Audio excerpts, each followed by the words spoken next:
Hello, this is Irfan again back because when I just switch off my video of 20 minutes today, I got another question.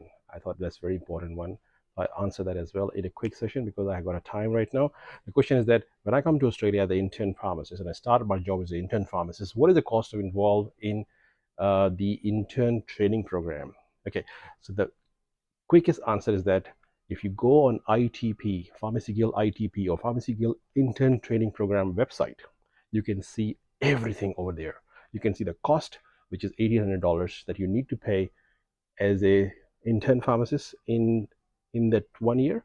You can pay in different installment, and what you get out of that, you get out of that that you do all the training modules from Pharmacy Guild, the intern training program, and all the workshops. You do the vaccination training as well to become a vaccinating pharmacist. You get also the membership for Australian College of Pharmacy, which is a institution where you can do a lot of courses free of charge. And there's a very expensive course which is free to become a consultant pharmacist, which is the part one you can do during your intern program. So I always encourage everyone to do that. Okay, and you also get PDL insurance free during your intern program, which is the public liability insurance of the pharmacist. If someone come and sue you, and if you give a wrong advice, then you have a cover available. So that's very important. You have to have these switch on when you start that career in Australia. All right. Other than that, few minor things you need to know. You need to have a tax file number ready when you land here. You need to pay tax in Australia. You need to give that number to your employer. So make sure when you come, make sure on Australian tax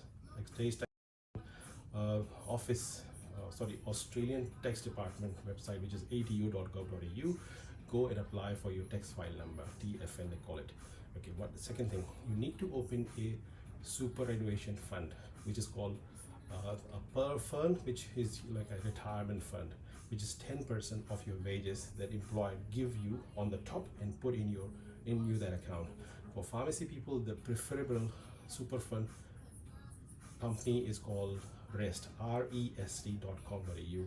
If you go on REST website, rest.com.au, and you can make your profile ID, and then create profile, and make sure you put a person who is your next of kin, or who is actually one who going to be your person in case if you die, because there is a life insurance you get when you apply for rest, which is free in that, which is approximately $100,000 to $200,000 in case if you die, that your family can get that money. So make sure you put the details correctly, you put the correct emails carefully in that profile when you're creating that rest super fund account. Okay, there are many super fund companies here, but pharmacists go with rest, which is most suitable for pharmacy profession and most really recommended. Okay, thank you. And one thing, when you're coming to Australia, make sure you have your own private health insurance. Bupa is the number one best company. So make sure you have Bupa insurance active, because whenever you in Australia as a new 491 visa or any other visa, your Medicare card not ready or eligibility is not there for you. So you need to have a medical cover in case you need to go to the hospital, in case you need to go to the doctor. You have a cover, and make sure your family members are all covered. They give you a very nice card, they give a very good app, and also some medicines are also covered. Make sure you have, and in case God forbid it, in case if you die, funeral costs are very expensive here in Australia. Cover your funeral cost as well. Okay, we don't talk about death normally, but things can happen. Okay, so make sure you know these few things which probably not really discussed or not really openly discussed. We talk about expenses, we talk about exam, but these are very important things.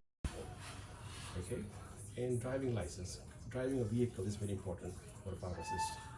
Employer don't like you to come on bus, sometimes you get late, and if you come on taxi, then you are stupid, because you will be your expenses will be very high. And make sure you know driving in your country, come with international driving license, use that license here for some time and apply the license here. That is the most appropriate, but make sure you know the driving skills. Okay, I think it's also very important for pharmacists, because I like to hire a pharmacist who drive. I don't want to talk, I want to give a job to a person who probably not driving. That's my priority. I'm employed as well, so that always my question of list, like one of the question on my list that I always ask with the in job interview. Okay, can you drive? And if you say I can't drive, out. There's a less chance to get you in. Okay, and yes, one more thing that I want to say, that when you come to Australia, um, either you get a driving license. If you can't get the driving license straight away here in Australia, try to get a similar looking card which is called age proof card, which got a photo on you, on your photo is on there. And I'll show you my driving license, which I'll show you. So this is driving license, right? So that card is similar to this, and it got a photo on it, it got a name and address, date of birth. So it becomes your ID. Wherever you go to Australia, like any place where they ask you to show you ID, they become Australian ID. You can make that card in just $30. That you can do from Services Australia or Services SA office if you're in Australia. Okay, so that's something which people don't talk. So I'll just talk about these few things. And Bupa card, this is the important card that I've discussed, private health insurance. Okay, you make sure you have this private health insurance, because I was talking to one lady pharmacist, family came from Pakistan yesterday. They were here for the last 1 month and they have no private health insurance. I said, come on guys, you need to have this active. If you got in trouble, you will end up paying a lot of money here in hospital. Ambulance cost $1,000 or $2,000 in case if you need. If you have this, free. Okay, make sure you have this, and it's costly, month cost approximately for a single person. The yearly cost is around $700. Okay, but there's a cost, but benefits is huge. Okay, that's good. Thank you. If you have more questions, keep coming back to me, and I'll try to make video if I got a time. But today I was a bit less busy. I thought maybe do a video, and you know what? I was very happy to find my Raven, and so I got variety now. So I got this one, which I'm wearing, and I got this one in my bag. I got another one in my bag, and I got another one in my bag. So I got variety. So wherever I go, I use different glasses just to make it happen. Things become quicker for me if I have few different options. All right, take care. Bye bye.